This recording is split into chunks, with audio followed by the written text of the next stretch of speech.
KSU senate അംഗത്തെ SFI പ്രവർത്തകർ മർദ്ദിച്ചെന്നാരോപിച്ച് കുസാറ്റിൽ പഠിപ്പ് മുടക്കിന് ആഹ്വാനം ചെയ്ത് KSU.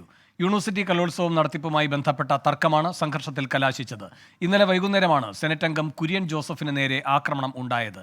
അശ്വിൻ പാലാഴി കൊച്ചിയിൽ നിന്ന് ചേരുന്നു കൂടുതൽ വിവരങ്ങളുമായി. അശ്വിൻ, എന്താണ് KSUവിന്റെ പരാതി? വേണു, ഇന്നലെ രാത്രിയാണ് KSU പ്രവർത്തകർക്ക് SFI പ്രവർത്തകരുടെ മർദ്ദനമേറ്റു എന്നുള്ള ആരോപണം വരുന്നത്. വൈകുന്നേരം കോളേജ് ക്യാമ്പസിന് അകത്തേക്ക് കയറിയപ്പോൾ ഒരുപറ്റം SFIക്കാർ വന്ന് മർദ്ദിക്കുകയാണ് എന്നാണ് KSUവിന്റെ സെനറ്റ് അംഗമായ കുര്യൻ ജോസഫ് പറയുന്നത്.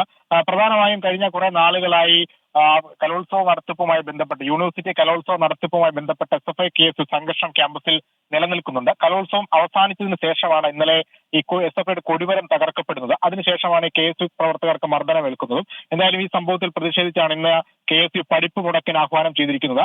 അല്പസമയത്തിനുള്ളിൽ KSUവിന്റെ ഒരു പ്രതിഷേധ മാർച്ച് കൂടി ക്യാമ്പസിൽ നടക്കും. അശ്വിൻ പാലാഴി കൊച്ചിയിൽ നിന്ന്.